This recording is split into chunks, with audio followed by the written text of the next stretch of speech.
Gisiguro karon sa mga opisyal sa Police Regional Office 12 ang pagpatuman sa security measure alang sa filing sa Certificate of Candidacy alang sa 2025 midterm election. For the COC filing, we have our security plan.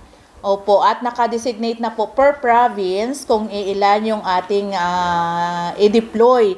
So far, more than 2,000 yung deployment natin. Yun yung naisubmit na din natin nung nag-national conference po tayo kasi hinihingian na tayo.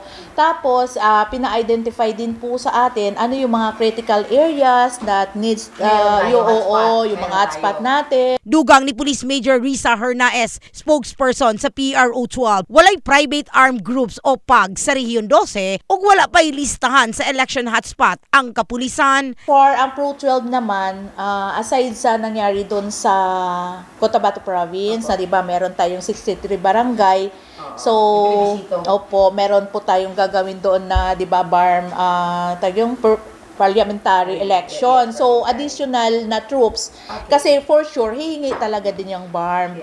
Oo. So, ang sa atin, meron po tayo, ito 2041 yung i-deploy natin. At pagkukulangin pa ito, kasi nga hindi pa natin, may mga bago kasi, ang report kasi natin, nagbe-base lang tayo yung previous na election. Yes, ano ba yun sa ang area, ang may mga, dapat may concern tayo doon or talagang tutukan natin. Ano yung mga problema doon na nangyari. So, ang ginawa natin ngayon, dinagdagan lang yung troops doon. Samtang gitakda sa Lunes ang final coordination meeting tali sa kapulisan, kasundaluhan ug sakop sa Commission on Election sa Rehiyon 12, kahinomdumang magsugod ang filing of Certificate of Candidacy sa Oktubre 1 hangtod Oktubre 8 ning tuiga. In the heart of changing lives. Kini sa Brigada Richelle Gubalani. Brigada News.